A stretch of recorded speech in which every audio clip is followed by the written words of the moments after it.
Hola, benvinguts. Gracias por venir. Thanks for coming. Merci pour venir. It's a pleasure. I speak English. Comenzamos este primer curso de Roberto el Pirata con la charla La defensa de la tierra hoy. Y para ilustrarla ha tenido la gentileza de venir con nosotros un pensador autodidacta, un exigente buscador de la verdad, un señor al que las credenciales académicas se le traen al pairo. Por eso mismo quizás sus libros resultan tan extrañamente reveladores, pues la lógica nos dice que alguien que pertenezca a la tramoya oficial, cualquier plumífero del aparato, difícilmente podrá aportar algo más que un adorno a la bruta martingala.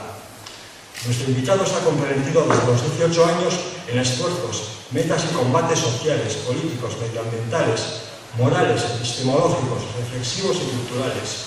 Esto le ha hecho llevar una vida dura y difícil, a menudo peligrosa.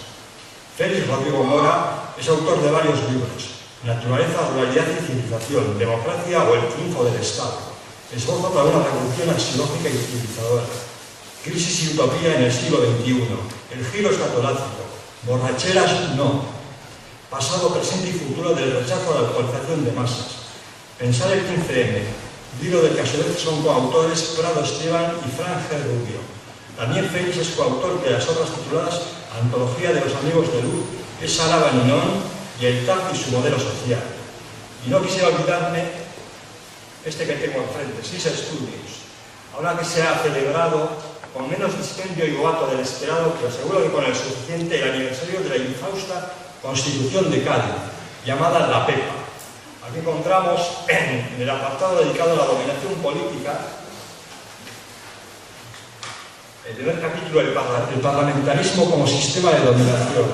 Y en el siguiente capítulo, los inicios del vigente orden de dictadura política, la revolución liberal española, 1812-1874, donde se habla lo suficiente de la Pepa y de sus infaustas consecuencias.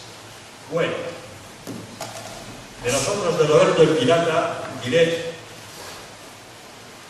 que nacimos en marzo de este año 2012, casualmente en la calle Belén de Casturriales. Bueno, tampoco tan casualmente, porque si no lo sabéis, ahí se encuentra la sede de la CNT. Nació Roberto el Pirata con el noble afán de difundir las ideas libertarias y con la idea de fundar un Ateneo. Para los que nos visitan y no conozcan la figura de Roberto el Pirata, les diré que es el personaje de un novelón decimonónico, escrito por un tal Julián de Castellanos, donde ejerce de Robin Hood del mar, salvando todo tipo de peligros con notable valor y gallardía. Es en el siglo XIX en Europa cuando la burguesía, como nueva clase dominante, impuso sus valores intensamente materialistas, de las cuales el pragmatismo, el apego por lo práctico, es fundamental. La nueva clase dominante inauguraba un amor por la seguridad, lo privado, lo material que provocó un cierto rechazo en algunas almas cultivadas. Diría aquello ser bastante aburrido. Ese rechazo les llegó a identificarse con figuras que reflejaban la exclusión o el rechazo social. El pirata o el bohemio fueron algunas de las figuras elegidas por el romanticismo. Por nuestra parte, después de haber oído que un austríaco, un tal Schumann, escribió aquí en Casturriales otra versión de Roberto, no dudamos que nuestro héroe local nace de viejas leyendas, unidas para siempre al rumor del oleaje y al bramido de las galeras. Que los que nos visitan sepan también que aquí en Castro todos sabemos que en un lugar de la costa se encuentra la cueva donde Roberto el Pirata encontraba refugio y escondía sus tesoros, y que también desde ahí se ascendía al viejo castillo de los templarios. Buen lugar esta cueva para que Roberto suelte su arenga altanera. Con nosotros quien quiera y contra nosotros quien pueda. ¡Aupa Castro!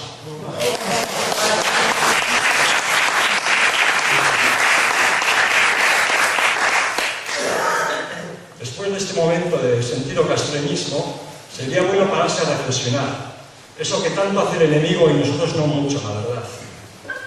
La defensa de la tierra hoy. Mañana quizás reflexionar y pensar en qué lugar se encuentra cada uno de nosotros y recordar con amor esas luchas, esos trabajos, ese grano de arena que consideramos parte de lo más hermoso de nuestras vidas. Si bien al vuelo de Roberto la vida y sus avatares le llevaron por una senda de aventuras y peligros, otros, sin embargo, eligen una senda más estrecha.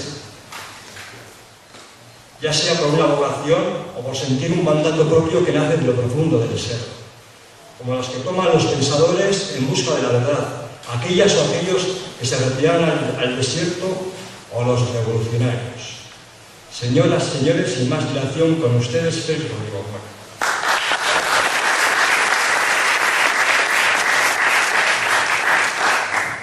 Antes que nada, quiero agradecer a Andoni y al colectivo, Roberto Pirata, que me haya tenido en cuenta y me haya llamado. Yo he venido con mucho gusto, conocía bien escasamente de Castro Urdiales. Hoy lo he conocido un poquito más y sobre todo he conocido lo más importante de Castro Urdiales, que es su gente, ¿no? Porque a veces hacemos un tipo de turismo deshumanizado, ¿no? Queremos ver piedras, cosas, pasado, iglesias, edificios, pero no vemos a las personas que viven en los sitios que visitamos, ¿no?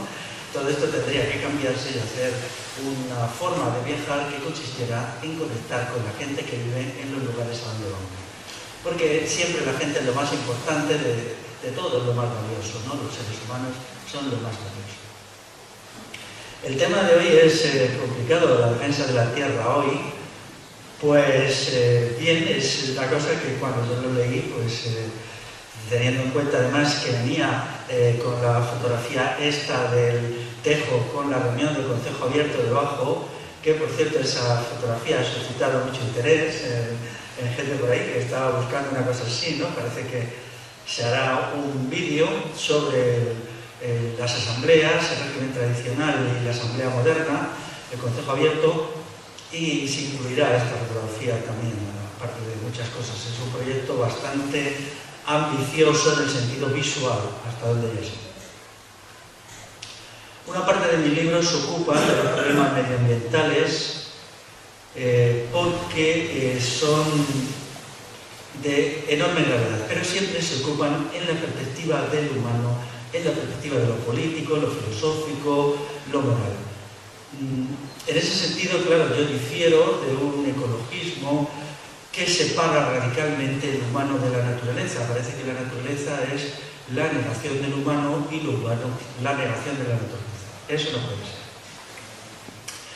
El libro más conocido de los míos al respecto es Naturaleza, Ruralidad y Civilización, en el cual yo combino el estudio de la gente de la ruralidad, del pasado y el presente, con la deforestación, los problemas de la agricultura hoy, de tal manera que salga un conjunto ordenado, un conjunto integrado. Es un libro que ha funcionado muy bien, sigue funcionando, aunque ya tiene 4 años de existencia, y me alegro mucho de haberlo escrito, aunque soy consciente de sus limitaciones y de, sobre todo, sus insuficiencias. Hay capítulos que me gustaría que alguien se pusiera y los desarrollara. Digo alguien porque yo ahora no tengo tiempo. Por ejemplo, el capítulo 6, que se llama El Consejo Abierto y el Mundo Rural Popular. Necesitaríamos más estudios sobre la institución concejil, sobre el autogobierno, que es tan importante aquí en Cantabria. Yo escribí un artículo que se titula, lo tengo por aquí, que se titula Quien dice Cantabria dice Consejo Abierto, y es por la enorme importancia que en el mundo rural y aldeano cántabro ha tenido esta institución, incluso sigue teniendo. También otra parte que yo estoy bastante satisfecho es Reflexiones sobre la fiesta popular de la sociedad rural tradicional, que es el capítulo 3. Es una comparación entre la forma de divertirse del pasado y la forma de divertirse, entre comillas, del presente. En relación con este asunto, el libro más polémico es Revolución Integral o Decrecimiento, controversia con Serge Latouche, que es este, que corresponde al debate que tuve ahora un año, en octubre, con el creador de las teorías decrecentistas allí en el Ateneo de Madrid, organizada por la Fundación Anselmo Lorenzo. Aquello fue muy accidentado, apenas pudimos decir ni él ni yo lo que queríamos decir, y se me ocurrió que, puesto que tenía un esquema, ¿por qué no escribirlo? Y de esto surgió este pequeño libro. La editorial añadió luego un texto que era un simple folleto que se titula Los límites del ecologismo. Este texto está escrito hace 2 años y medio y en el cual yo explico por qué el ecologismo, tal como se ha constituido en los últimos 30 años, no puede resolver los problemas medioambientales y de hecho no los está resolviendo. Lo explico de una manera sencilla y ha tenido bastantes repercusiones, se ha funcionado, se ha difundido mucho. La polémica con Serge Latouche, luego hablaré de eso. Bueno, había que decirle a Serge algunas cosas elementales, ¿no? Él tiene 11 libros publicados, todos sobre lo mismo, de presentismo, tal, pues. 11 publicados que yo sepa traducidos al castellano, pero luego en francés puede tener varios más, ¿no? Entonces había que recordarle algunas cuestiones que él olvida regularmente y que no conoce. Luego lo citaré. Y finalmente el último libro que me acaban de sacar es sobre arte románico, que se llama Tiempo, Historia y Sublimidad en el románico rural. ¿Por qué el arte románico? Pues por lo que he dicho antes, cuando se recorren los espacios rurales más remotos, incluso de la mitad norte de la península ibérica, además de ver pueblos abandonados, monocultivos espantosos, ríos contaminados o ríos que no corren, o desaparición de las especies de ganado autóctono, lo que ves siempre es un edificio románico. Siglo XI, siglo XII, siglo XIII, aquí en Cantabria hay muchos, muchísimos. Entonces, pues formaban parte de nuestro paisaje rural y había que decir algo sobre ellos, porque me quería oponer a esa versión del ecologismo, a esa visión en la cual lo humano no tiene significado. Recuerdo una vez que estaba con un colectivo ecologista, estábamos viendo un bosque y justo en el límite del bosque había una iglesia románica. Una iglesia pequeña, una ermita, además en bastante mal estado, que corría riesgo de hundirse como tantas, ¿no? Nadie hizo ningún comentario del colectivo sobre este asunto cuando era una ermita del siglo XII, todo el mundo habló del bosque, ¿no? No veo por qué es incompatible considerar las obras de los seres humanos, la historia, el arte y la cultura al mismo nivel que un bosque que es el que está allí, ¿no? Porque nosotros tenemos que tender hacia una visión integral. Una revolución solo es posible si incorpora la integridad del mundo. Lo integral es integrador. Es la misma palabra, integral e integrador, ¿no? Y para cambiar la sociedad tenemos que integrar, ser capaces de integrar y agrupar a todas las fuerzas transformadoras, sea cual sea su naturaleza. Tenemos que trazar una línea divisoria y decir, todas estas fuerzas tienen que colaborar, que contribuir a la creación de una sociedad libre, gobernada por asambleas y autogestionada. Y por eso había que también dejar un espacio al mundo del pasado, al mundo de la ruralidad, en su forma histórica, que es el románico. En el arte románico hay muchísimas referencias al mundo rural, animales, plantas, escenas de trabajo, escenas de siega, muchas escenas. Yo aquí incluso en la contraportada del libro elegí, lo tengo que reconocer por su espectacularidad, solo lo hice por eso, ¿no? Una de las imágenes más importantes de la iglesia de Cervatos, aquí en Cantabria, ¿no? La iglesia de Cervatos es, digamos, la capilla sistina del románico erótico. Allí hay de todo, sobre todo en el exterior de la iglesia y también en el interior. Y elegí esta escena en la cual pues hay una mujer que exhibe sus partes pudendas, ¿no? Hay más y esto, claro, es complicado de explicar qué hace esta mujer, por qué lo hace. Creo que mi libro lo intenta y en cierta medida consigue explicar. Y todo esto, claro, está relacionado con nuestra comprensión de la ruralidad. La ruralidad es historia. En otro de mis libros estudié el carlismo. No se puede entender el presente del mundo agrario sin entender el carlismo, pero tampoco sin entender la Edad Media. La Edad Media es una época en donde lo rural triunfa sobre lo urbano. El mundo romano, que es el que niega la Edad Media, es un mundo de ciudades, El mundo medieval es un mundo sin ciudades. Prácticamente todas desaparecen y se crea una combinación perfecta entre el ser humano y la naturaleza, cosa que no sucedía en el mundo romano, visigodo o islámico, que son tres sistemas de dominación política basado en la ciudad. Por lo tanto, yo tenía que tratarlo y lo traté. Ahora quiero decir que estoy trabajando en un libro nuevo, bueno, no nuevo porque en realidad es una charla que yo desarrollé ya hace 3 años, la escribí y lo dejé ahí guardado. Y ahora quiero publicar lo que se llama El impacto de la ciudad en el mundo rural. En presente, qué está pasando ahora, cómo es la relación campo-ciudad, qué está sucediendo con la expansión de las ciudades, las conurbaciones, las megalópolis, ¿Cómo está esto afectando, no? Toda la expansión de las ciudades está creando una sociedad de ciudades. Ahora, con la crisis se abren interrogantes, parece que las ciudades están perdiendo población a favor del campo. Pero bueno, no es seguro que eso se vaya a consolidar, quizás sí, quizás no.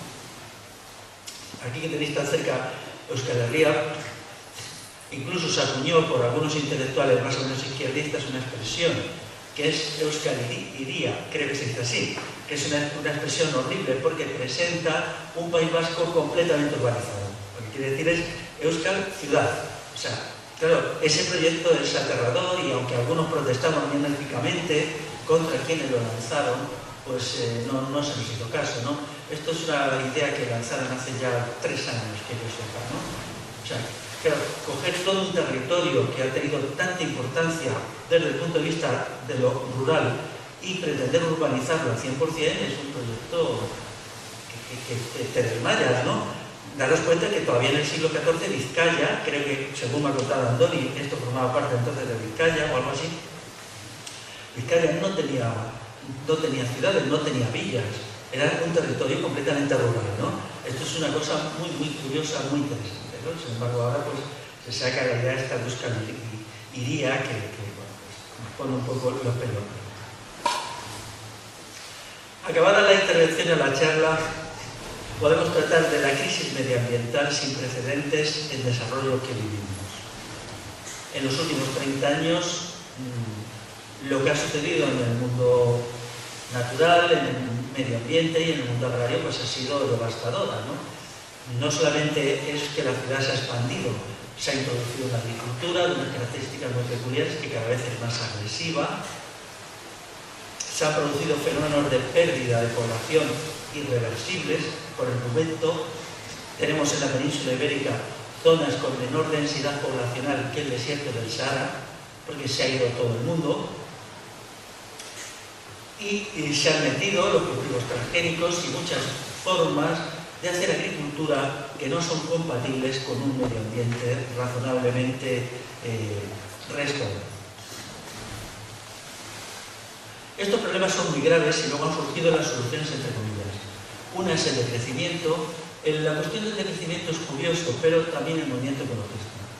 Yo recuerdo que cuando yo estaba allí con Sergio, planteé 3 cuestiones que él pasa de pasar, ¿no? El movimiento ecologista se fija en ciertos detalles, que yo no niego su importancia, ¿no? Por ejemplo, dicen, hay que salvar al lince ibérico, de acuerdo. Hay que salvar al oso pardo, de acuerdo. Hay que evitar que en tal zona se haga desaguisado. Pero con toda la importancia que esto tiene, esto podemos decir que es un asunto menor respecto a 3 grandes problemas que son de los que depende el futuro del medio natural, que son la destrucción de los suelos agrícolas, la deforestación y la expansión de las ciudades. La destrucción de los suelos agrícolas es un problema gravísimo. Los procedimientos agrícolas actuales, con su maquinización y quimización, dañan de una manera muy grave la fertilidad de la tierra. Yo en mi libro, Naturaleza, Ruralidad y Civilización, dedico a tratar esto toda la segunda parte del libro. Además, lo hice intencionadamente de una forma bastante erudita, citando autores, citando trabajos. Los problemas edafológicos, o sea, de la calidad de los suelos, son muy graves. Doy un dato que es, hace 100 años el porcentaje de materia agrícola, de materia orgánica de los suelos agrícolas europeos superaba el 3%. Hoy hay muchas provincias españolas que no llega al 1%. Hay un momento que la pérdida de materia orgánica hace imposible el cultivo de los suelos. Esos suelos se quedan estériles para siempre. Avanzamos hacia eso. En segundo lugar, la deforestación. La península ibérica no tiene futuro como espacio natural sin forestar con especies autóctonas 10 millones de hectáreas. Eso significaría poner 2.000 millones de árboles de especies autóctonas. Eso es imprescindible para la mejora del clima. El otro día en la radio había una cosa que me indignó un poquito, ¿no? Solo un poquito. Salía un señor y decía, ¿qué verano hemos pasado? Bueno, la típica gente, ecologista, sí. Y entonces hacía el típico análisis descriptivo que me decía, Este verano es que no ha habido ni siquiera tormentas. Se refería sobre todo a la meseta, al interior de la península. No ha habido tormentas y entonces, claro, hay un grado de sequedad atmosférica tremendo. Y él lo dejó ahí. Bueno, ¿por qué no ha habido tormentas? Antes había tormentas cada semana, cada 10 días. Entonces, claro, mi libro explica, y no solamente mi libro, hay muchos libros que explican, muchos no, pero sí algunos, que la deforestación produce un fenómeno de sequía estival creciente, que es bien palpable. La pérdida de arbolado hace que la lluvia de verano tiende a reducirse a cero. Eso provoca en los árboles un estrés hídrico descomunal, que hace que los arbolitos que han nacido los años anteriores no pueden superar estos veranos tan secos que se han producido en los últimos 30 años. Es cierto que no vuelve a llover en el otoño, el ciclo del agua se recupera, pero es verdad que cada año deja de llover un poquito antes. Si antes dejaba de llover en junio, ahora lo hace a principios de junio, no a finales. Si antes volvía a llover en serio a principios de septiembre, ahora lo hace a finales de septiembre. Y toda esta cuestión no tiene ningún remedio palpable. ¿Qué dice el movimiento ecologista de todo esto? Pues no dice nada. No dice nada. O sea, ¿por qué? Porque ellos juegan dentro del sistema. Dentro del sistema actual es impensable no solamente poner 2.000 millones de pies de árboles, ni siquiera 200, ni 20, ni 2. El trabajo de deforestación hoy está tapado. ¿Eso qué quiere decir? Que las teorías decrecentistas son como un juego por el cual con algunas cositas se tapan los problemas verdaderamente de fondo, aquellos que impiden una recuperación mínima del medio ambiente. Ahora mismo si se viaja, ahora ya quizá no porque ha llovido, pero hasta hace una semana por el interior de la península se observa que muchos árboles autóctonos tienden a ponerse su hoja ligeramente marrón, por ejemplo, encinas, chaparros, quejigos, ¿no? Esto es lo más inquietante porque significa que el estrés hídrico ya es descomunal. Sobre esto ya hay algunos estudios y que yo sepa, el asunto se ha estudiado para alguna zona de Toledo y para alguna zona de la provincia de Girona. Si esta cuestión no se recupera, en 20 o 30 años tendríamos una mortandad de los árboles, porque los árboles no pueden soportar verano tan verano estas condiciones extremas. Y es esto a lo que hay que ir y lo que hay que poner sobre la mesa. Y luego la existencia de las ciudades. Las ciudades ahora mismo están en una etapa de crecimiento descomunal. Se está creando como lo que se llama la conurbanización, la ciudad difusa. Antes la ciudad tenía un límite, acababa aquí y luego ya empezaba el campo. Y era fácil encontrar dónde estaba el límite de la ciudad. Ahora no. Empieza una urbanización, otra urbanización, luego queda un espacio entre medio y entonces la ciudad crece y crece. Claro, este crecimiento de la ciudad también ha estado justificado por otro de las invenciones de cierto ecologismo cara dura, que es la ciudad jardín. La ciudad jardín significa eso exactamente, o sea, la ciudad se expande, bueno, y ponemos jardines y se puede expandir indefinidamente. No, no, no. En primer lugar, la naturaleza de la ciudad tiene que ser cuestionada y criticada. En segundo lugar, era menos dañina con todo la ciudad compacta que ha existido hasta hace 40 años que la ciudad difusa, que no acaba nunca y que acabará convirtiendo amplias zonas del territorio en una continuación de ciudades. Por ejemplo, si no fuera por la crisis económica, podríamos decir que Madrid, por el noreste, conectaría en su expansión con Guadalajara. Y Guadalajara, aunque tiene por medio los montes, quizá tendería a expandirse en dirección a Zaragoza, con lo cual se crearía como un bloque urbanizado, ¿no? Esto no va a pasar a corto plazo, pero si pensamos en una perspectiva de 20 años, sí. Aquí puede ser que suceda lo mismo con Bilbao, ¿no? Bilbao empuja y llegaría, crece Bilbao por un lado, Santander ciudad por otro, y se encontraría como una zona aquí en la cornisa cantábrica que sería una continuación del mundo urbano. Quienes creemos que las ciudades no tienen razón de ser y que deberían desaparecer, esta cuestión nos inquieta, porque esto se justifica con la ecociudad. Cuando te dicen ecociudad, yo siempre respondo eco, ¿qué? ¿Qué es eso? Con la ciudad jardín, ¿no? Las condiciones de desarrollo de las ciudades son incompatibles con un medio ambiente restaurado, ¿no? Eso ha quedado muy claro en los últimos 30 años. En el libro mío de El impacto de la ciudad en el mundo rural, yo he estudiado con mucho gusto un fenómeno muy interesante, que es el declive de la ciudad a partir del siglo II con Roma. Si recorremos la península ibérica o también lo que se llama Francia, encontramos constantemente ruinas de ciudades, algunas importantísimas, ¿no? Como Itálica, la de Sevilla, donde nacieron dos emperadores, o Clunia, en Burgos, o aquí mismo, que no recuerdo, pero aquí se crearon 2 o 3 ciudades romanas que están en ruinas. Cuando se calcula la población que tenían, en algún caso 40.000 personas, 50.000 personas, y sabes que a los pocos siglos estas ciudades son abandonadas, te preguntas por qué. ¿Qué es lo que tenía la ciudad que lo hacía inviable?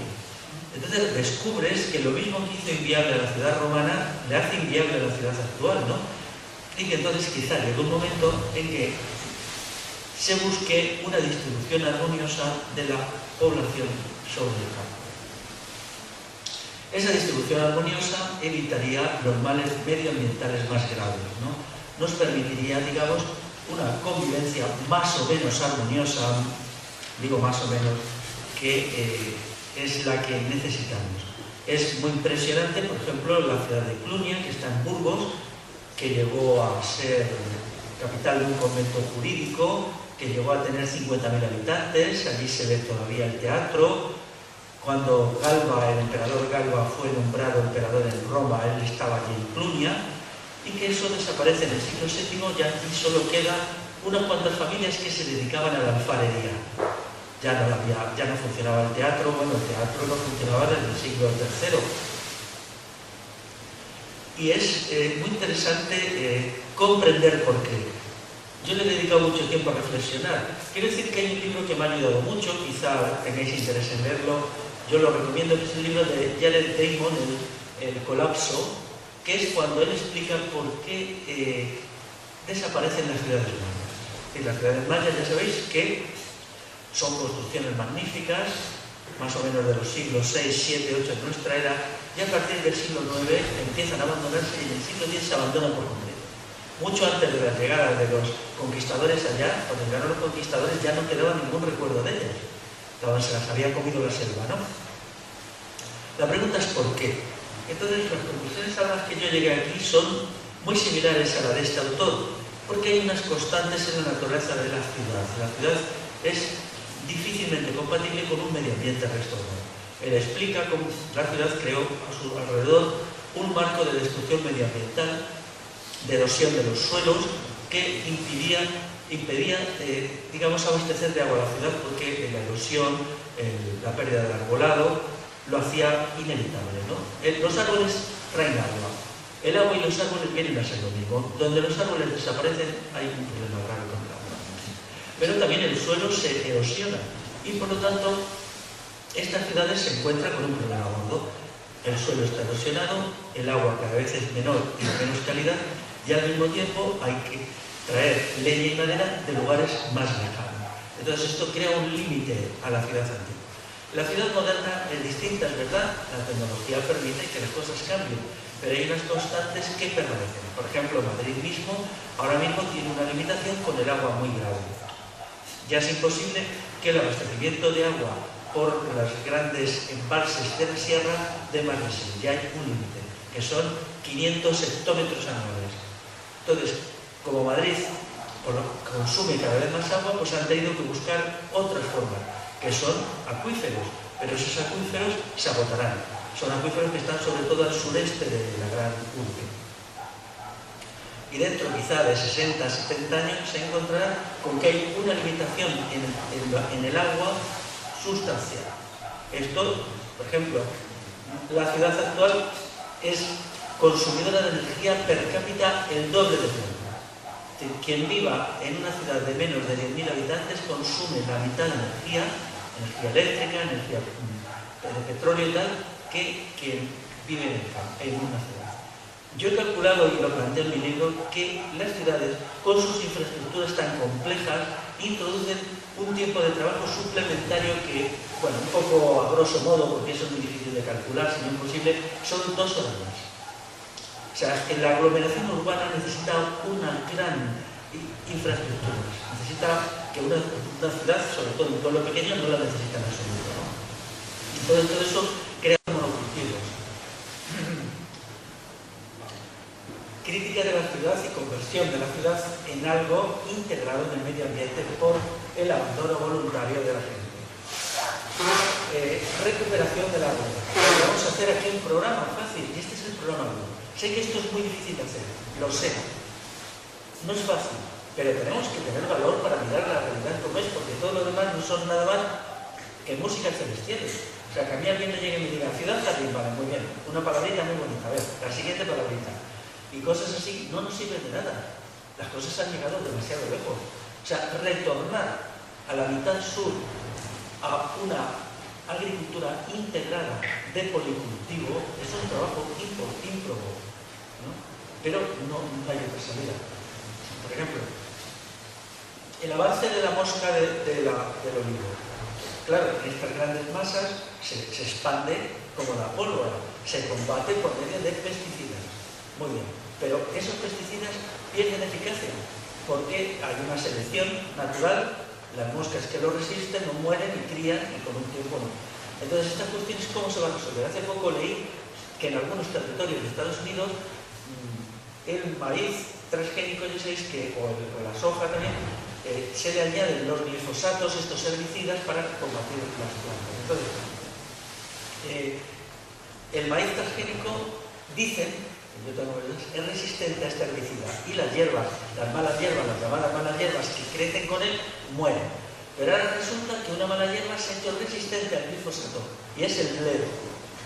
Entonces ahora ya no hay manera de controlar el bledo, y se están abandonando campos de cultivo, campos, por ejemplo, de maíz en Estados Unidos, porque ya se les añade el herbicida este famoso, el Roundup de Monsanto, que ya no es activo. ¿Qué va a suceder cuando todas estas cuestiones se actúen a la vez, no? Podremos tener problemas bastante graves. Ya sé que hablar de medio ambiente siempre es lúgubre, todos salimos de estas cosas muy preocupados, pero es que es así, ¿no? Ahora, podríamos seguir señalando masividades. Por ejemplo, podría aparecer súbitamente una epidemia de horno.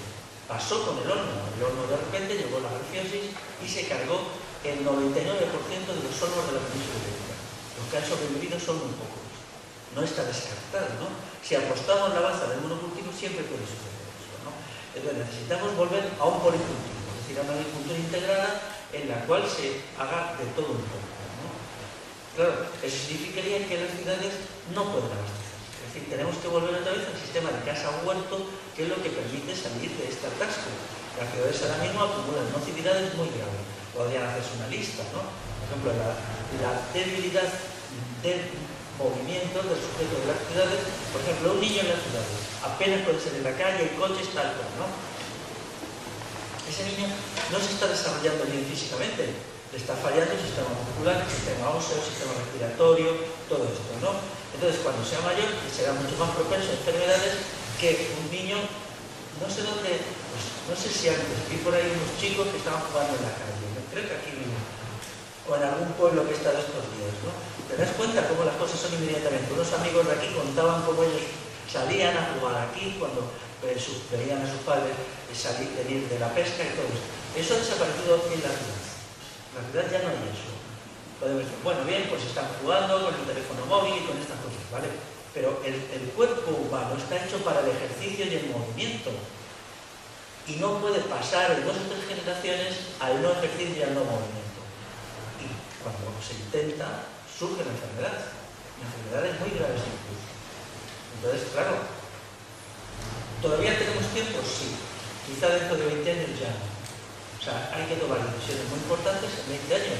Y esto no se puede hacer dentro del sistema de dominación. En una sociedad con Estado y capitalismo, estas soluciones no son posibles.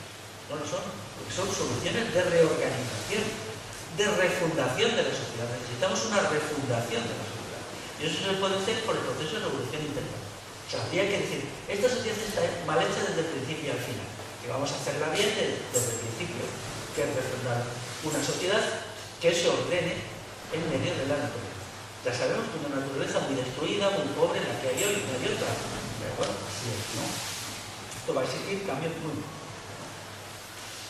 Pero también es verdad que, aunque no lo podamos hacer en la realidad, Sí tenemos que tener valor para hacerlo en el pensamiento. Tenemos que pensar en la verdad. La verdad es importante. Y no hacer el juego pragmático de como esto no es posible, no lo pienso. Hay que pensar al revés. Es decir, como esto es verdad, lo pienso. Y luego veo si lo puedo hacer o no lo puedo hacer. Quizá no lo puedo hacer nunca, pero hay que pensar desde la verdad, no desde lo posible. Porque también es cierto que puede crearse una gran crisis social dentro de X tiempo en la cual sí sea posible establecer una reorganización de la sociedad. La historia, lo que vaya a pasar, no sabemos. El futuro de la humanidad puede seguir caminos muy nuevos, muy interesantes. Cuando, sobre todo en los tiempos de Augusto, se montaban ciudades y más ciudades y se construían. Si alguien le hubiera dicho a Augusto, estas ciudades, algunas en el siglo III van a estar abandonadas, otras en el siglo V y otras en el siglo VII. Si alguien le hubiera dicho que, por ejemplo, Roma, que llegó a tener en tiempos de Augusto 1 millón de habitantes, quizá más, en el siglo XIV tenía 20.000 habitantes, pero muy posiblemente en el siglo VIII fuera una aldea de 200, 300 habitantes. Roma prácticamente se abandonó.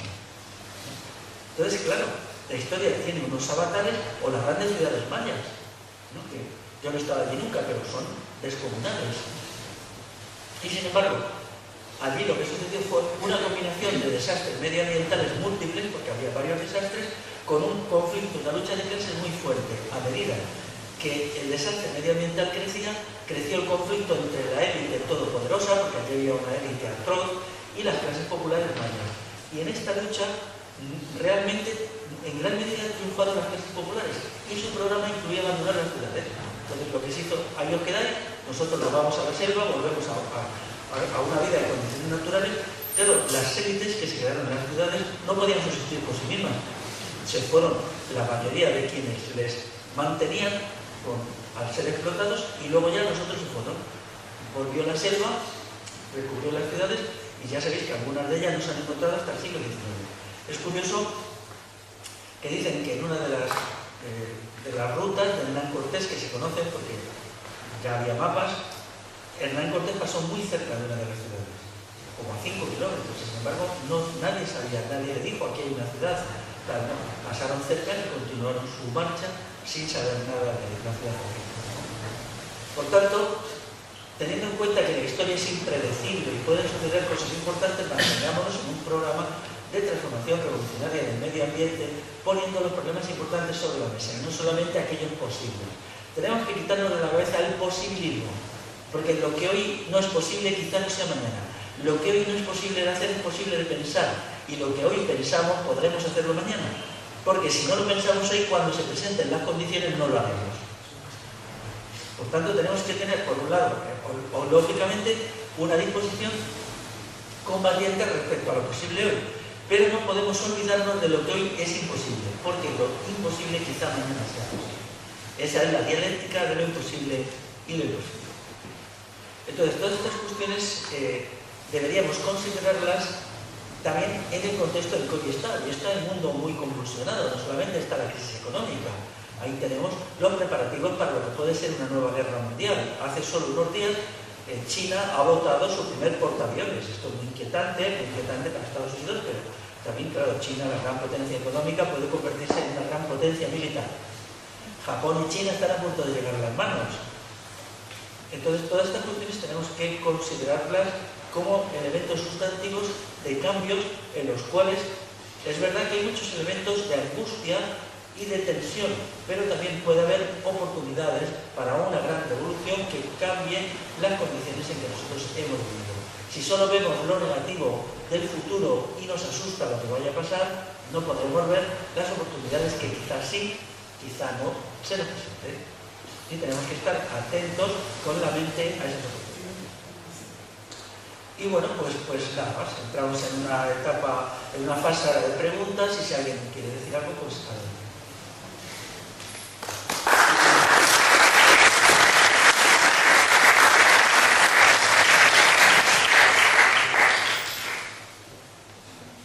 Sí, adelante. Hola. Gracias a vosotros. Yo siento que soy miembro de un partido político ecologista. Pero, curiosamente, muchas de las cosas que usted ha dicho aquí, nosotros las compartimos, independientemente de que seamos ecologistas o no. Usted ha dicho que el ecologismo está un poquito obsoleto o que había que hablar más de integración. Nosotros estamos de acuerdo con eso, pero lo que usted llama integración, nosotros lo llamamos sostenibilidad, o desarrollo sostenible, que no deja de ser una manera de ecologismo, de modo de entender. Entonces me gustaría saber su opinión sobre esto. Y yo creo también que la visión que aquí sobre el ecologismo es un tanto demasiado generalizada, por decirlo así. Dentro del movimiento ecologista pues hay diferentes vertientes y radicalismos, está claro. Pero no nos tenemos que olvidar también que gracias al trabajo de muchas personas que se han hecho especialistas en, como usted ha dicho, la defensa del lince o de las ballenas o de otras especies, no podemos hablar de la defensa de las especies, no de la extinción de ellas. Nada más. Mira, el movimiento ecologista, yo propongo dos cosas. Primero, que se dote de un programa realista. Hoy los criterios de sostenibilidad, cuando estamos asistiendo a una crisis devastadora de las sociedades europeas, tienen que ser reformulados. ¿Qué significa sostenibilidad en el momento actual? Europa se cae a pedazos. ¿Qué se cae primero de Europa? Los países más débiles. Pero luego ya Francia tiene que tener un programa de austeridad también, y después vendrá Alemania. O sea, es como, claro, cuando algo se derrumba por la parte más débil, ¿no? Una casa se derrumba primero una habitación, pero luego todo, ¿no? En las condiciones actuales, el ecologismo tiene que ser reformulado y redefinido. A mí me gustaría que hubiera un movimiento ecologista y yo lo apoyaría. Y de hecho, yo hago bastantes actos con movimientos ecologistas. Hay gente que sabe mi posición, pero bueno, no, me parece muy bien, ¿no? Pero tiene que redefinirse. Y lo que no puede ser es que sigan con cuestiones que son muy de publicidad, de mercadotecnia, pero que no son sustanciales. Por ejemplo, lo del lince, ¿no? El lince tiene que ser salvado, pero, vamos a ver, el problema de la reforestación es fundamental. Y solo ahí el lince se puede salvar. Es decir, no puede ser el lince algo artificial. Los linces no pueden existir, por ejemplo, en una sierra morena que está sufriendo un proceso de mercantilización para la caza mayor. La caza mayor, ciervos y tal, son un gran negocio. Entonces todo aquello se ha acotado y allí va la gente a cazar ciervos y jabalíes y tal, y contar la punta que tienen los ciervos y esto. Bueno, pues las élites políticas europeas y las élites económicas. Todos los otoños, ahora ya empiezan ahí. En esas condiciones, el lince no puede moverse. Puede ser un producto artificial de laboratorio que se le mantenga en ciertas zonas y tal, ¿no? Entonces hay que plantearse la cuestión de cómo pueden conservarse las especies en una sociedad en la cual la cosa no sea negocio. Porque, claro, cazar hasta hace 30 años, aquellos muchos eran o bien tierras comunales que se han privatizado, o bienes de los ayuntamientos que ahora se ha montado allí un negocio. Por lo tanto, necesitamos una sociedad que no se fundamente en el negocio, sino se fundamente en la salvación del mundo natural. Pero el ecologismo elude esta cuestión. En general, no entra en el debate de cómo sería una sociedad no capitalista. Y sin una sociedad no capitalista, en los linces no se puede salvar. Por lo tanto, tendrían que definirse. Igual los suelos agrícolas. El problema de los suelos agrícolas es el principal problema medioambiental. Los suelos agrícolas están perdiendo calidad en todos los sentidos. Por ejemplo, la maquinaria pesada que hoy se utiliza los compacta. Los compacta, los hace pesados, ¿no? Yo tengo unos amigos que labran con caballo, han vuelto a la labranza con caballo, para evitar esto precisamente. Pero claro, esto sabemos que es una excepción muy pequeña. Y hay que explicar que la ciudad no es sostenible, no hay ninguna ciudad sostenible. La ciudad no es sostenible. La ciudad es un elemento de absorción de recursos, de mano de obra, de energías, de dinero, ¿no? Y de hecho, bueno, la crisis de la ciudad se planteará muy pronto si ya no está planteada. Por lo tanto, yo animo a la gente del movimiento ecologista a que se replantee estas cosas. En el libro algunas están en mis libros, están bien indicadas, otras menos bien. Yo no niego que el ecologismo tenga ciertos méritos, pero también tiene ciertas negatividades. Por ejemplo, el apoyo a los aerogeneradores es un escándalo. Los aerogeneradores son súper destructivos de la naturaleza. Hay que primero hacer un hoyo, poner allí un anclaje de hormigón, hacer un camino que lo recorren los camiones, que van y vienen, que luego lo recorren los equipos de mantenimiento porque los aerogeneradores se deterioran. Hay que hacer una zanja para sacar los cables de la electricidad y conectarlos con la red. ¿Qué queda? O sea, en sitios donde la naturaleza todavía se conservaba mínimamente bien, han llegado con estos chismes que lo están destruyendo todo. ¿Cuál es la solución? La solución es consumir menos energía, no llenar el país, todo el territorio de estos chirimbolos. Además que tienen unas subvenciones muy, sobre todo en los tiempos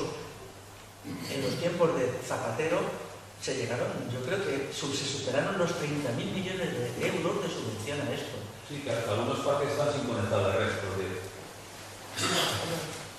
Claro, están sin conectar y otros no funcionan. Claro. Entonces, todas estas cuestiones no se pueden marcar, ¿no?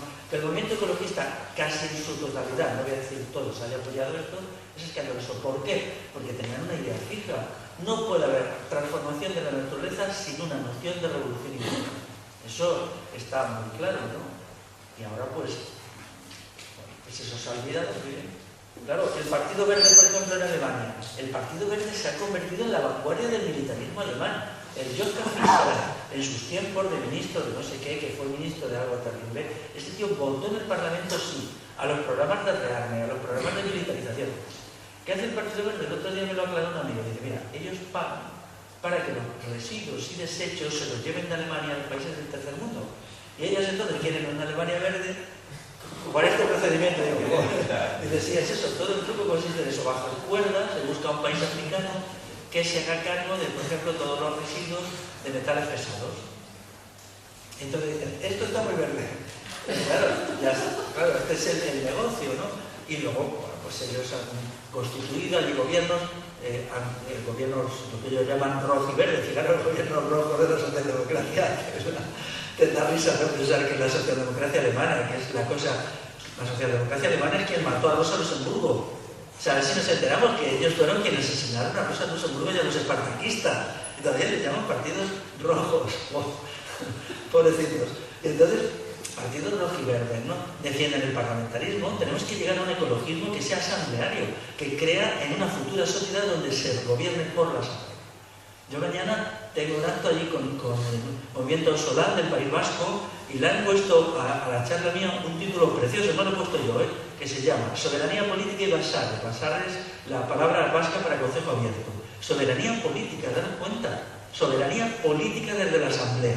Tenemos que destruir el parlamentarismo. El movimiento ecologista tiene que declararse en contra del parlamentarismo. El parlamentarismo es un engaño, en contra de la partitocracia, en contra de los 400.000 politicastros profesionales que dicen que hay, ¿no? Dicen eso, hay por ahí una lista en internet, dicen que son 400.000, ¿no? Claro, todo esto ha creado una sociedad parasitaria que ahora no tiene solución, ¿no? Hay que reorganizar. Pero bien, si surge un ecologismo renovado, yo estaré muy de acuerdo, porque siempre yo he hecho actos con ecologistas en acción, a mí me gusta ir, siempre que puedo decir lo que pienso, y siempre lo he dicho, no hay ningún problema especial. Pero una cosita respecto a los generadores, porque hemos tratado de eso, los movimientos ecologistas los que han dado la voz de alarma sobre este tema han cantado, los están echando para que no se coloquen más. Bueno, yo tengo ahí, me acuerdo, por ejemplo, Greenpeace, cómo los defendió. Yo tuve un choque muy fuerte con un cierto movimiento ecologista cuando yo me declaré contrario a los aerogeneradores, hasta tal punto que la cosa es de las charlas más tensas que yo he tenido. Surgió una gente de un colectivo ecologista que no voy a citar y ellos lo defendían a machamartillos. Más, yo recuerdo haber leído en El País un artículo de un dirigente de este movimiento ecologista defendiéndonos, ¿no? Esto realmente, claro, ha destrozado el movimiento, ¿no? Pero vamos a ver, mira, no se trata, haya cometido el movimiento ecologista los errores que sea, lo que importa es corregirlos. Yo estoy ahora por una idea de corrección y ya está, ¿no? Porque, bueno, bien, pues si surge un ecologismo que corrige estos errores, pues es estupendo, ¿no? Y entonces estaremos de acuerdo, porque lo que tenemos que hacer es integrarnos en un proyecto conjunto, Es verdad también que el ecologismo ha mantenido encendida la llama de cosas que a los demás se nos olvidaban, ¿no? Cuando había cuestiones que no... Por ejemplo, yo recuerdo a un grupo ecologista que ha sacado textos muy interesantes sobre la destrucción del litoral levantino, ¿no? Y han sacado pues textos que yo he leído con gusto, ¿no? De como pues toda la construcción allí, todo esto, ¿no? Bueno, pero se trataría entonces de ir a un programa unificador en el cual se tuviera una visión más radical, más revolucionaria, más asamblearia, menos parlamentarista, porque también es verdad que los grupos ecologistas lo que quieren es salir a las elecciones. Por ejemplo, Cataluña, Iniciativa de Cataluña als Verds, o sea, Iniciativa de Cataluña a los verdes. Ellos quieren sacar. ¿Por qué necesitamos en el Parlamento? En el Parlamento nos corrompen y no necesitamos el Parlamento. Lo que necesitamos son grupos de acción en la base, que hagan cosas, que conecten, que expliquen, que estén con la gente y dejémonos de parlamentarismos. No, el parlamentarismo es una trampa, ¿no? Y esa es una cuestión que tenemos que... Ahora mismo el parlamentarismo está en una gran crisis, tenemos que empujar muy fuerte para denunciar lo máximo, ¿no? Después de 30 años de hegemonía. Y también en las cuestiones medioambientales, porque hace poco decía, en la gestión de Doñana participa el grupo ecologista tal. Pues es que la gestión de Doñana, allí las aguas están contadas. ¿Qué va a hacer ningún grupo ecologista, ni yo ni nadie, que nos metiéramos allí en el comité? Doñana está... No hay nada que hacer. Doñana es un sitio que se mantiene con propaganda política, que a la vez se le da un pequeño bocadito, se hace una urbanización aquí, otra allá con disimulo. Es que eso no... Institucionalmente, las instituciones no valen para nada, las instituciones no nos aportan nada. Tenemos que estar fuera de las instituciones, donde está el pueblo. Nos dan un dinero que nos corrompe y que nos aparta de la gente. Tenemos que estar fuera, ¿no? Y creo que ahora se puede crear un gran consenso, decir, no, las instituciones no. Porque, vamos a ver, el Estado no da un euro sin una intención de corrupción. Cada vez que hay un colectivo por ahí, ya sea cultural, no solamente ecologista, pues te ponen unas limitaciones. Incluso el dinero corrompe en sí mismo, porque si dependemos de las limosnas institucionales, no nos apoyamos en nuestras propias capacidades para sacar el dinero de donde podamos, para tener nuestros locales, que es lo que nos mantiene en pie, ¿no? Lo dado siempre no. Las cosas tienen que salir de nuestro propio esfuerzo. Yo veo, cuando voy a sitios por ahí, veo a lo mejor gente que tiene un centro social, ¿no? Ellos o lo han ocupado o lo han alquilado, hay dos modalidades, pero lo hacen ellos. A veces hay gente bastante joven, lo mantiene, tal. Si es alquilado, pues tienen sus procedimientos para sacar el dinero y pagarlo. Si es ocupado, pues más o menos para poner cristales y esto en las ventanas rotas, si el edificio está muy deteriorado. Y están allí, y esa gente tiene un dinamismo y una energía que no suele tener la gente que depende de las subvenciones. Y eso es de sentido común, ¿no? Y por lo tanto deberíamos llegar a un acuerdo en esa dirección. Tú estoy observando que enfocas el ecologismo como un todo, y el ecologismo no es un todo. Tenemos a Greenpeace, que tiene una forma de actuar, a Ecologistas de Nación, que tiene una forma de actuar, a ECO, que tiene una forma de actuar, los verdes alemanes tienen una forma de actuar. Es un poco, yo lo compararía, nuestra pluralidad, el ecologismo en esta etapa histórica está empezando a nivel mundial. Es como el socialismo. Cuando criticamos al socialismo, aquí criticamos al socialismo democrático, a la socialdemocracia, al socialismo tipo totalitario de la Unión Soviética, al socialismo libertario. ¿Qué clase de socialismo estamos hablando? Tú enfocas y metes en un saco a todo el ecologismo mundial y lo criticas. Hay ecologistas y ecologistas. Hay ecologistas radicales, hay ecologistas tipo... Me estoy hablando ahora de SEO Beer Life. SEO Beer Life, por ejemplo, es un movimiento ecologista que se dedica a los pájaros. Y punto, y se acabó. No le hables del ser humano, de las ciudades, del ruralismo. ¿Me entiendes lo que te quiero decir? No puedes meter en un saco a todos los ecologistas del planeta. Eso es lo que te quería decir. Bueno, es verdad que hay diferencias, pero yo digo, tendría que buscarse una unificación sobre un programa, unos puntos comunes. Sí. Por ejemplo, antes tú dices lo de los pájaros, sí es verdad, pero la situación de los pájaros en Europa es muy mala. Las especies, hace poco que yo lo cito, no me acuerdo qué tipo de pájaro era, en Cataluña se ha extinguido un pájaro, y eso lo queda en algún territorio de Andalucía. Un pájaro que era común en Cataluña ya se extinguió en el año 2008, me parece, 2008, sí. No me acuerdo cuál era el milenio, lo digo. Pero ahora ya, más que de movimientos, tenemos que pensar en integrar un programa de recuperación total de la naturaleza en el conjunto de más cuestiones. Por ejemplo, yo creo que una persona no puede vivir solo ocupándose de los pájaros, porque en la vida humana hay muchas más cosas, ¿no?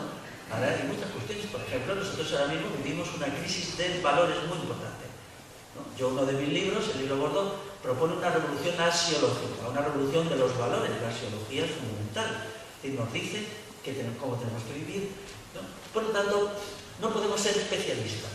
Yo formé parte de un colectivo, mucha gente lo sabe, que se llama Los Amigos de Luz, que era de la crítica de la tecnología. Entonces yo allí, bueno, me sentía a gusto y tal, pero siempre tenía una duda. O sea, nosotros nos vamos a convertir en especialistas en criticar la tecnología. Eso es absurdo, porque entonces estamos combatiendo la tecnología con lo que la tecnología es. La tecnología se basa en la especialización. Nosotros no podemos ser especializados. No podemos hacer solo una crítica de la tecnología desde un enfoque, porque admite muchas críticas, una crítica política, una crítica histórica, estética, y esa es la totalidad del ser humano. Creo que deberíamos animar a los movimientos ecologistas a que se preocupen de algo más que el medio ambiente, en los problemas políticos, que luego se preocupan, porque quien no critica el parlamentarismo lo apoya. Eso es así, el silencio es una forma de apoyar. Entonces tendríamos que animarles a que buscaran una opción más popular, más integrada en lo que es un proyecto de revolución más concreto. Quizá esto sea difícil, quizá no, porque ahora el ecologismo ya no tiene el encanto de hace 20 años, eso es cierto, ¿no? Bueno, eso también es una oportunidad, que es refundarlo, reconstruirlo, rehacerlo. Como todo, tiene dos caras, una que puede ser mala y otra que puede ser buena. Ahora mismo, por ejemplo, lo de la fractura hidráulica, ¿no? Y hay grupos ecologistas que quieren dedicarse 5, 7, 10 años a no hablar de otra cosa que de la fractura hidráulica que se va a hacer por esta zona. Eso es tremendo, es en parte aberrante. Un ser humano no puede limitarse a eso. Los grupos ecologistas han dañado a mucha gente, a muchísima gente que iba allí, estaba 2 o 3 años en un activismo frenético, donde las cosas no se debatían, donde los problemas políticos, culturales no se trataban. Luego, esta gente acababa en un colapso y se iba, ¿no? Entonces, claro, ahora tenemos que aprender esas lecciones. Los seres humanos somos mucho más que sujetos activistas que luchan contra la fractura hidráulica. Somos mucho más que eso. Y si no nos construimos como seres integrales, nos cansamos muy pronto. Lo que necesitamos son gente que se mantenga en pie dentro de 40 años. No gente que esté 3 años en un activismo frenético y luego lo deje todo. Que es lo que sucede en estos grupos, ¿no? La continuidad es muy pequeña, es muy poca gente la que aguanta más tiempo. Claro, porque antes lo decía, ¿no? Hay unos elementos de la historia que necesitamos saber.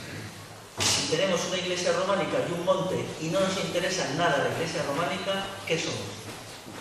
Somos un producto del capitalismo que pensamos con mentes especializadas. La superación del capitalismo, por definición, es la creación de un sujeto no especializado. Es decir, ahora mismo, ¿cómo funciona la política? La política funciona por especialistas. ¿Quiénes? Los políticos profesionales. Eso es aberrante. Y los funcionarios profesionales.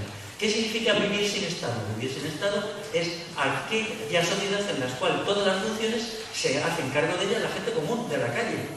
O sea, de tal manera que sea el sujeto común, esta mujer, este hombre, el otro, la otra, las que gobiernan la sociedad. Y no necesitamos especialistas.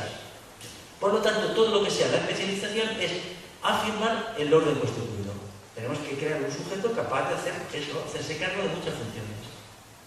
Y entonces ahí crearemos un tipo de ser humano que puede vivir sin Estado y por lo tanto sin capitalismo.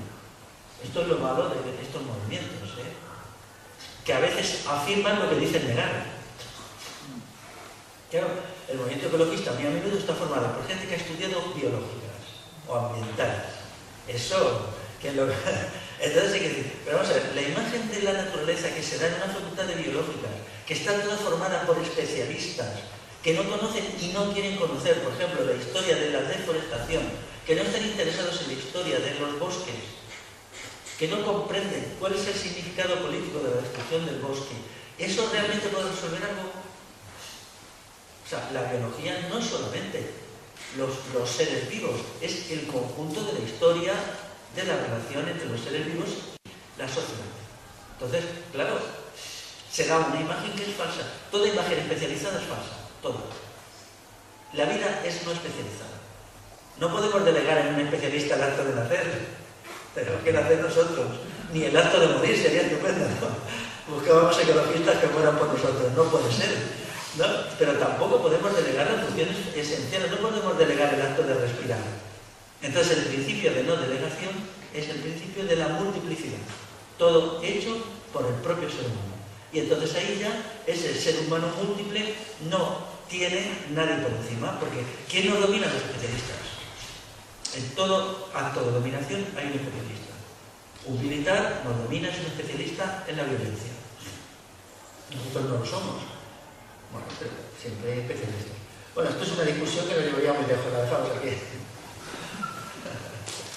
Yo creo que, vamos a ver, yo lo veo de la siguiente manera. Hay una serie de leyes en el universo, varias, no voy a entrar ahora en ellas, por ejemplo la ley de la gravedad. Estas leyes no las ha establecido el ser humano. Llevan estas leyes, dejando aparte ateos y creyentes, estas leyes llevan establecidas hace millones de años. Bien, una de las leyes del universo a la que me quiero referir, os digo, es la ley del más fuerte. Los exquisitos en el lenguaje dirán la ley del más apto. El más apto sobrevive y el menos apto en un ambiente hostil perece. Luego, hoy en día existe una dictadura financiera internacional por encima de políticos, sociólogos, biólogos, ecologistas, y esa dictadura financiera internacional es el capitalismo y es el más fuerte en estos momentos. Nada más que eso. Y ahora el más fuerte, por ejemplo, me estoy acordando ahora del feudalismo. ¿Qué pasó con el feudalismo para que se destruyera? ¿Qué pasó con el feudalismo? ¿Qué ocurrió? Vamos a analizar por qué ya no existe el feudalismo. Bueno, el feudalismo ahora existe de otra manera. El feudalismo del gran capital financiero, que no tiene fronteras, ni límites, ni pases. Está extendido de todo el mundo. Y los culpables de la crisis tienen nombre, apellidos y domicilio. Y no hacemos nada más que usar eufemismos, las instituciones, los ayuntamientos, la banca. No creo que lleguen a 200 familias en el planeta las que manejan el sistema financiero internacional y no están en la cárcel ni lo van a estar. Nada más. Es simplemente tener conciencia de que cómo podemos destruir al poder del más fuerte en estos momentos históricos. Ese es el sistema. Bueno, vamos a ver. Una causa de destrucción medioambiental colosal son los ejércitos. Los ejércitos, una parte muy importante de la industria química ha sido promocionado por los ejércitos. Los ejércitos necesitan de la industria de los explosivos. Los fertilizantes en realidad no son necesarios. Los fertilizantes químicos no aportan gran cosa. Esto lo cuento siempre, como decía el agricultor, dice, yo le he hecho nitratos a mis patatas y echan unas hojas muy grandes, pero no echan más patatas. Las patatas siguen siendo las mismas, ¿no? Los ejércitos son un poder fundamental. La principal unidad de poder en el mundo es el Pentágono, que es el Ministerio de Defensa de Estados Unidos, por encima de cualquier poder financiero. Es el que tiene más empleados y el que tiene más poder incluso económico. Aquí el Estado tiene más poder que cualquier banco. El Estado en España se apropia del 44% del Producto Interior Bruto. No hay ningún banco que se apropie de eso, ninguno. El Banco Santander no llega al 5%. Entonces, tenemos que ver dónde está el poder, porque una visión económica, economicista del poder no lo resuelve. Lo característico de los ejércitos es el daño medioambiental que realizan. Una parte de la industria pesada se crea por los ejércitos. ¿Quiénes? No se venden cañones a los particulares. ¿Y quién financia al ejército? El ejército lo financiamos todos a través de un sistema tributario que se basa en la coacción extraeconómica. El ejército no lo financia el Banco Santander, lo financia la gente con sus impuestos. O sea, vamos, es más, vamos a ver, en algunos países europeos del norte el 60% del Producto Interior Bruto se lo apropian los estados. Y los estados, en definitiva, es el ejército y sus añadidos. Y esto, la industria pesada se crea sobre todo como una industria al servicio del ejército. Los grandes buques en el siglo XIX se realizan para venderlos al ejército. Quien primero utiliza el petróleo como combustible es la flota británica. La flota de guerra británica introduce el consumo de petróleo, con lo que esto ha significado. Cuando nosotros vemos lo que pasó con el Prestige, o por ejemplo el Exxon Valdez cuando cae en Alaska, en definitiva estamos asistiendo a lo que significa una ampliación de las funciones militares. que es el consumo de combustibles. Yo en mi libro le dedico mucho espacio a esta cuestión. La insistencia en que el poder central está en los bancos ignora al ejército. El ejército quiere vivir en la sombra y esto no puede ser.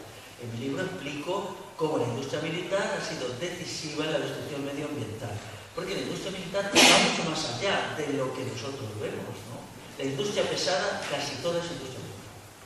Hay muy poca industria pesada que no sea militar.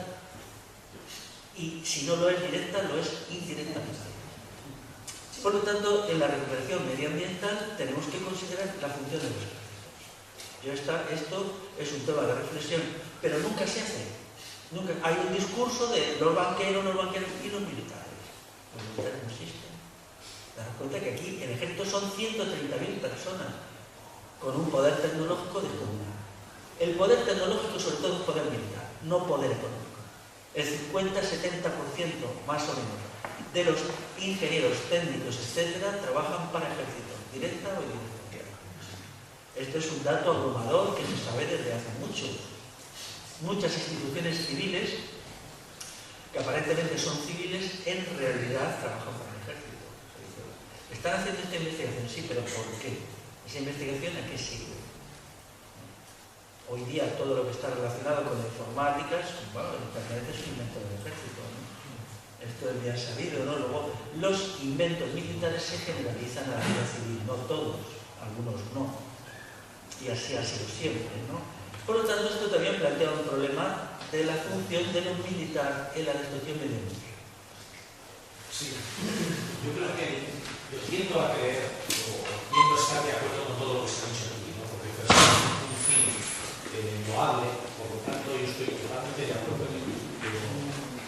Pensando en la gente que nos gusta la sostenibilidad, llámales ecologistas, lo que quieras, yo creo que el gran problema aquí es construir esa pasarela que nos lleve de esa vía, que parece que nos lleva al precipicio, a esa otra vía que nos lleva a un lugar idealista y al lugar que nos gustaría estar todos, ¿no? El gran problema es construir esa pasarela. Entonces, la gente, los ecologistas, la gente que nos gusta la sostenibilidad, creemos que hemos dado un paso para por lo menos salir de esa vía que nos lleva al precipicio y montarnos en esa otra que nos lleva a un lugar mejor, ¿no? Entonces, ¿cuál es el problema? Nosotros podemos tener, tú puedes tener una filosofía fabulosa para cambiar totalmente las cosas, pero la gente la tiene que comprar y la tiene que entender. Entonces, la sostenibilidad yo creo que es un elemento que está más al alcance de todas las mentes y que puede hacer que la gente entienda que hacer cosas sostenibles nos lleva en la buena dirección y hacer cosas que no son sostenibles, sea lo que sea, incluidos los monocultivos de aceituna, que a mí me encanta el aceite de oliva y me gusta mucho más que los huevos fritos que me hacía mi abuela con manteca, y estoy seguro que son mucho mejores. Pero no son buenos los monocultivos, estoy de acuerdo en eso. Entonces, o tenemos una filosofía que la gente la entienda y aunque nos lleve años el convencer a más gente y crear esa masa crítica que nos lleve hacia la vía buena, o si no, si creamos cosas que a nivel filosófico pueden ser muy buenas, pero que la gente no lo entiende, no hay suficiente masa crítica que entienda eso, no hacemos nada. Mira, en primer lugar lo que necesitamos es una visión verdadera de los problemas. Porque no serviría de nada llevar al pueblo una visión equivocada, falsa. Claro, pero la visión está clara, pero el camino para llegar a esa visión tiene que ser realista también. Y tiene que entenderlo el resto por un montón de gente. Para crear esa base no está nada clara.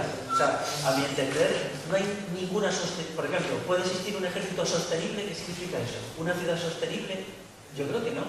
Porque también la palabra sostenible puede ser hojita de parra que se pone a la destrucción medioambiental. El Partido Verde Alemán... El ejército ahora sería suicidarnos. Bueno, pero ganando terreno poco a poco para que algún día sobre. Pero vamos a ver, mira, pero es que no se trata de... Ese posibilismo puede llevarnos ahí o puede llevarnos como el Partido Verde a convertirnos en unos garantes de la destrucción medioambiental. El Partido Verde Alemán lo único que está haciendo es bendecir la destrucción medioambiental. Aquí es verdad que el ejército es fundamentalmente ecocida. Que podamos hacer algo o no es otro problema. Es decir, primero tenemos que establecer qué es verdadero y luego tenemos que establecer qué podemos hacer, ¿no? Es como no hay ninguna ciudad sostenible. La idea de ciudad sostenible es algo decir como un hielo que me calienta los pies. Es que no hay ningún hielo que caliente, el hielo en frío. Entonces, las ciudades sostenibles se han venido repitiendo y yo pienso que eso puede convertirse en un engañar a la gente, porque, vamos a ver, experiencialmente sabemos que no hay una ciudad sostenible. Una ciudad no puede ser sostenible cuando los niños no pueden jugar en la calle. Una sociedad de ciudades no es sostenible.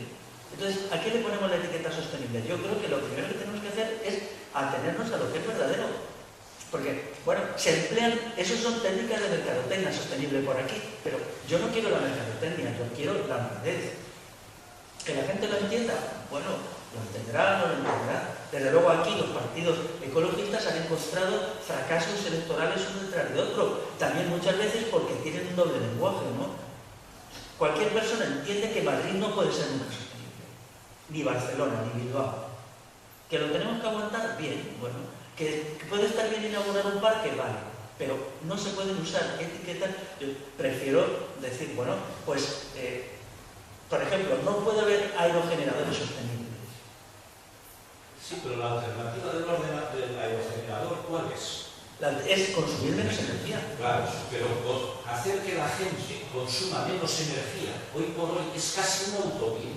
Vamos a ver, tenemos que convencer a la gente de que en casa no hay que tener 24 grados en invierno, sino que hay que tener 19, y entonces tienes que tener la sudadera encima. Sí, con la gente que puede, la gente que tiene dinero. Está muy bien. Pero eso es una parte pequeña. Mira, el consumo energético de un soldado es 20 veces superior. Hay estudios. O sea, en sociedades hipermilitarizadas como las que hay ahora, tenemos que entender que el consumo energético de un soldado es 20 veces superior al de un ciudadano. Y el consumo energético del armamento que utilizan los ejércitos es descomunal. Una parte muy importante del gasto energético se va para mantener el armamento. Ahora mismo, por ejemplo, estamos ante el umbral de una carrera de armamentos que se está dando en el Pacífico. China, Japón, India, etc. Entonces, lo que no podemos es autoengañarnos ante problemas muy graves con soluciones muy pequeñas, porque esas soluciones no son nada. Porque, claro, vamos a ver, cuando el Pentágono tiene 700 bases militares después, pues es que hay un gasto energético descomunal, ¿no?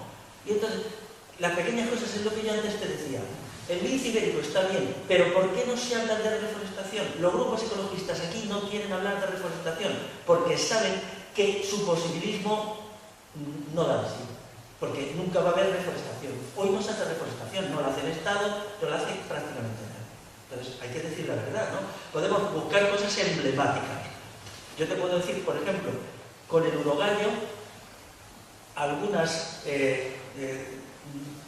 aerogeneradores están destruyendo en la provincia de León el único bosque autóctono que queda del urogallo mediterráneo está siendo destruido por los aerogeneradores que ha apoyado la mayoría del movimiento ecologista. ¿Con qué criterios? Posibilistas. Bueno, ahí está el bosque destruido. Vamos, esto la revista Kerkus lo ha sacado ya hace tiempo, ¿no? Entonces, antes de pensar en la gente, pensemos en cuál es la verdad. La verdad es así de práctica, ¿no? Y entonces, no podemos buscar 3 o 4 cuestiones emblemáticas, como era, salvemos las ballenas, vale, salvemos las ballenas, pero se está destruyendo todo lo demás. O sea, la fauna marina se está destruyendo, los mares están cargados de metales pesados. O sea, es mejor no comer grandes peces porque tienen una carga de cianuro, plomo, cobre. ¿no? Hace incluso el diario El País publicó hace 2 años una lista que decían tal pez tiene tanto plomo, tanto cobre por kilo, ¿no? Es aterrador, los metales pesados, ¿no? Entonces, por ejemplo, hace 4 años por primera vez se ha publicado un estudio sobre contaminación con metales pesados en España. Es muy simple, las fábricas echan humo, el humo tiene metales pesados, sube a la atmósfera y luego cae. Incluso en zonas no industriales, como son las dehesas donde del cerdo ibérico en Badajoz, hay una concentración apreciable de metales pesados, plomo, azufre. Entonces, claro, ¿cómo hacer frente a esa cuestión? Quien defiende un proceso industrializador, vale, yo no me niego completo a la industria, pero sabemos que a 300 años vista, la industria llenaría de metales pesados todo. Que se puede reducir y tal, si es verdad, algunas grandes industrias han creado filtros que eliminan el 90% del plomo, que ya no arrojan a la atmósfera, sino que se recoge. Pero eso solo significa que en vez de en 300 años serían 400, o quizá en 30 años. Hoy hay enfermedades de los árboles que nadie sabe por qué.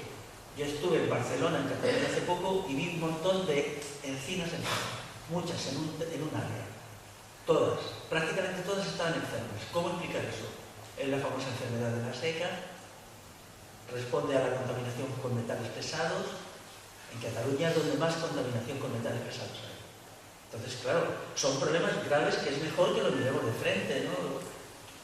Algunos tendrán solución, otros quizá no, pero lo que no podemos es creer que una sola frase, sostenibilidad.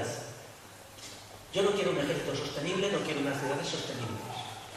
Yo quiero un mundo donde el ser humano esté integrado con la naturaleza y una sociedad sin ejército. Por lo tanto, sin el principal factor de contaminación. ¿Cuánto contamina fabricar un carro de combate? Espera, contamina. ¿Sabes lo que va a contaminar? Y esas son las cosas que no tienen.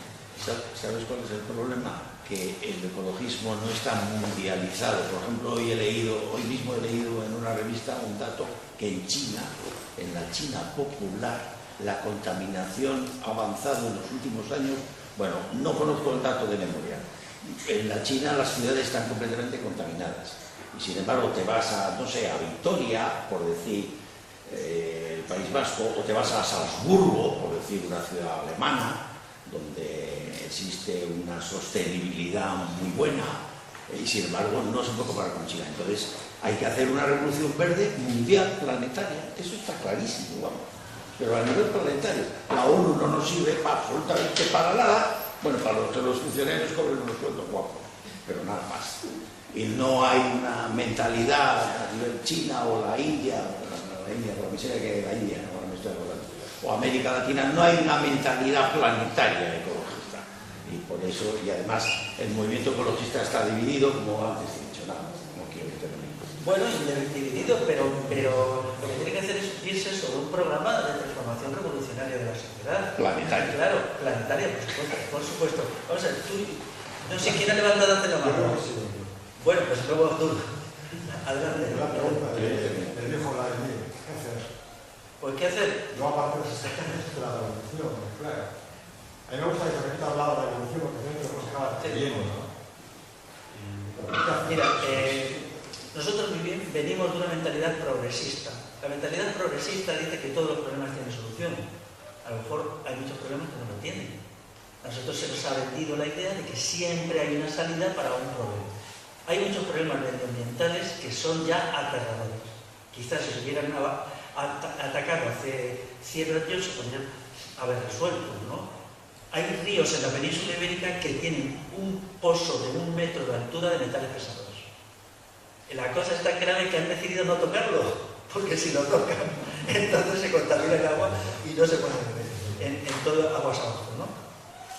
Entonces, sobre eso, tú fíjate que se han llegado los técnicos, han dicho quieto, déjalo ahí, porque si nos ponemos a limpiarlo, todo el río Sajo se contamina de metales pesados y como son muchas ciudades que toman agua para consumo en el río Tajo, no se puede.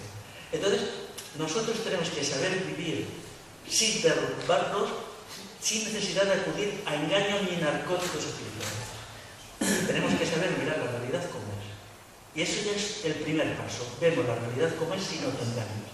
Porque, vamos a ver, ¿cómo funciona la política profesional? Hay un problema, no te preocupes, nosotros tenemos la solución. Este problema, tenemos solución. No, señor, hay problemas que no tienen solución. Claro, jamás los océanos volverán a estar tan limpios de metales pesados como estaban hace 100 años.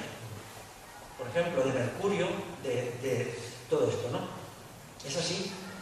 Entonces tenemos que vivir en un mundo sin engañarnos. Toda la sociedad actual se basa en la mentira, el engaño permanente, las formulitas. Yo prefiero saber que no hay remedio y saberlo que engañarme con una formulita que me digan que hay remedio para lo que no lo hay. Para ciertos problemas lo hay, para otros no. La verdad es interrevolucionaria. Claro. Eso no se dijo eso.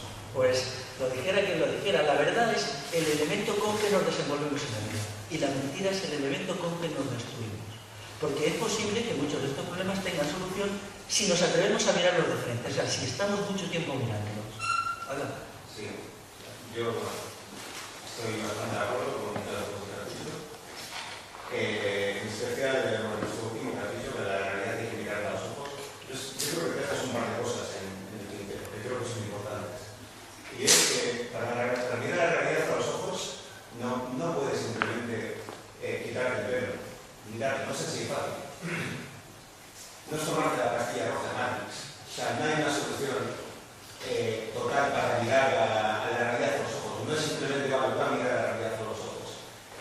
Es cuando tú intentas modificar esa realidad, cuando te involucras y intentas transformar la realidad, cuando vas viendo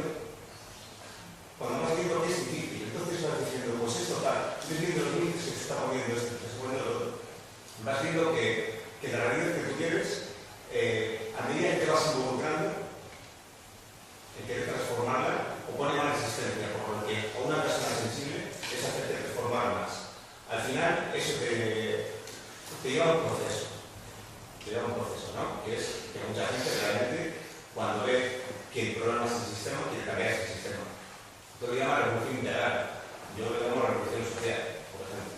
Que creo que hablamos de lo mismo.